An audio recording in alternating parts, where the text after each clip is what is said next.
I'm feeling extremely upset after a situation that unfolded this morning involving my pregnant wife and our neighbor. My wife is 8 months along, and we live next door to another married couple in their late 30s. I've always found the husband, whom I'll call Randy, to be overly friendly in a way that feels invasive and clingy, which has left me uneasy about him. This morning, I left for work but, feeling off, decided to call in and surprise my wife instead. I stopped for breakfast and took my time about 40 minutes before heading home. Upon entering through the back door, I found my wife and Randy sitting on our couch. My wife was turned towards him, her shirt pulled up over her pregnant belly, while Randy was rubbing lotion on her stomach with both hands. They both froze when I walked in, and my wife quickly explained that Randy had come over to borrow a toolbox and wanted to feel the baby. I tried to stay calm as I asked for more details. My wife maintained that it was just an innocent moment, saying Randy's wife is infertile, which she claimed was the reason he wanted to feel the baby. However, I couldn't shake the feeling that something was off. The situation felt inappropriate to me. There's a significant difference between simply feeling a baby kick for a moment and having someone rub lotion on my wife's belly while sitting comfortably on our couch, especially when I dislike the guy and don't think my wife would normally let someone she isn't close to touch her like that. The timing was also suspicious. Randy showed up just after I left for work, and it felt deliberate that he would come over right after his wife left for work too. This was the first time he had asked to borrow anything from me, and it seemed odd that he needed a toolbox at that early hour.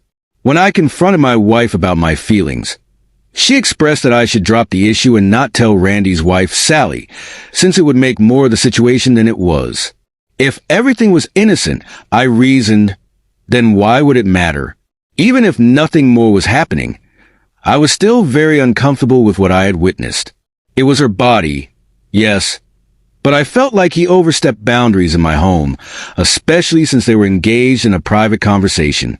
As I continued to process everything throughout the day, I spoke with some friends for perspective. My wife maintained her story, apologized for making me uncomfortable, and promised it wouldn't happen again. Randy even left a handwritten note in our mailbox, specifically apologizing as well, but I still felt uneasy.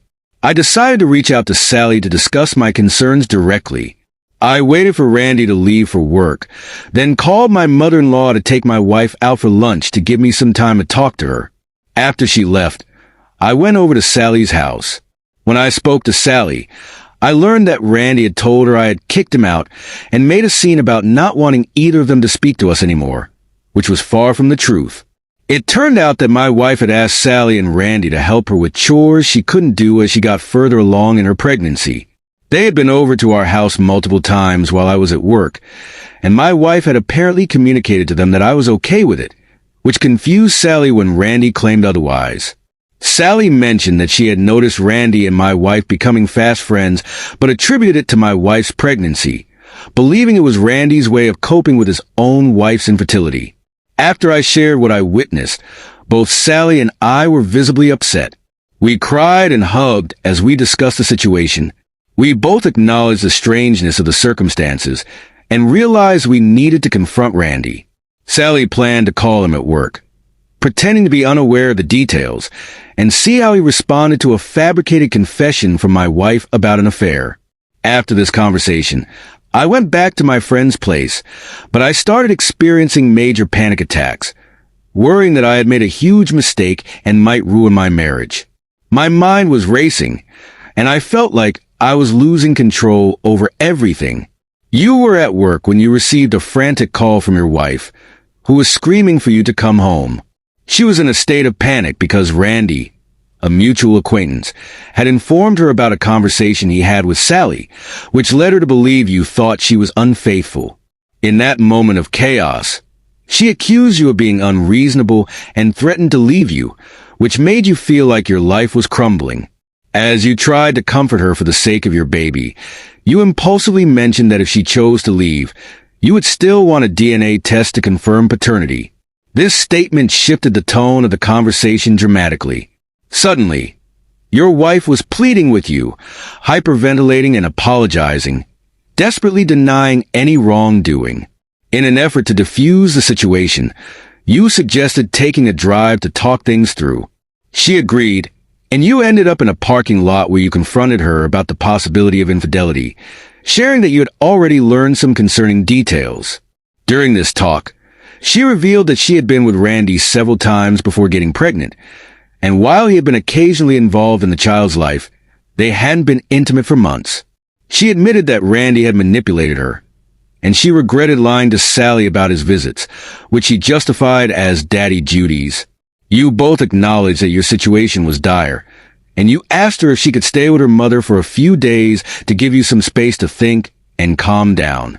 She agreed, and you helped her pack some belongings before dropping her off. After this, you moved your essentials to a friend's basement, feeling completely devastated and unsure of your future. Your friend, trying to protect you, called your wife on your behalf and conveyed that if the child was yours, you would take responsibility, but if not, it would be on her, emphasizing your intent to file for divorce. Your friend then deleted your social media accounts to help you avoid further emotional turmoil. In the following days, your life felt like it was spiraling out of control. You experienced profound loneliness and despair, praying for strength to cope with the pain. You were caught between the hope that the baby might be yours and the harsh reality of a marriage that seemed irreparable. In a surprising turn of events, a week later, your wife gave birth, and you learned that you were indeed the father.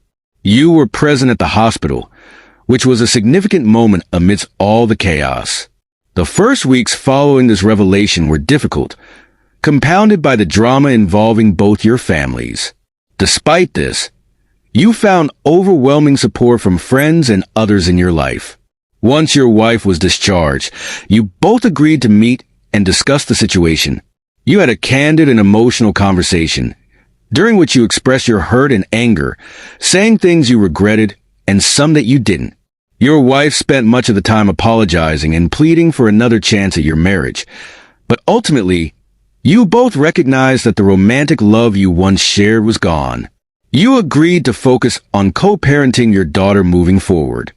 Although your marriage was over, you acknowledged your wife's potential as a mother while expressing your disappointment in her as a partner. You both planned to work towards an amicable custody arrangement, agreeing to prioritize your child's well-being above all else. You decided to stay in an apartment for now and plan for the eventual sale of your shared home. As for your wife's relationship with Randy, she decided to leave him, and he had moved back in with his mother, refusing to communicate directly with her. He expressed regret for his actions and accepted that he hurt her, which led to the decision not to contest the divorce. In this time of healing, you found some solace in developing a friendship with Sally, as both of you navigated your respective pains. You were clear about wanting to keep your relationship platonic, focusing instead on your new role as a father. Despite the emotional upheaval, you realized you needed to prepare for parenthood, planning to take parenting classes and make early bonding efforts with your daughter. While you were terrified of the changes ahead, you felt a sense of happiness and stability in your newfound role as a dad. You acknowledged that there was still much healing and adjustment to come, but you remained committed to being the best father you could be, focusing on the present and the responsibilities that lay ahead.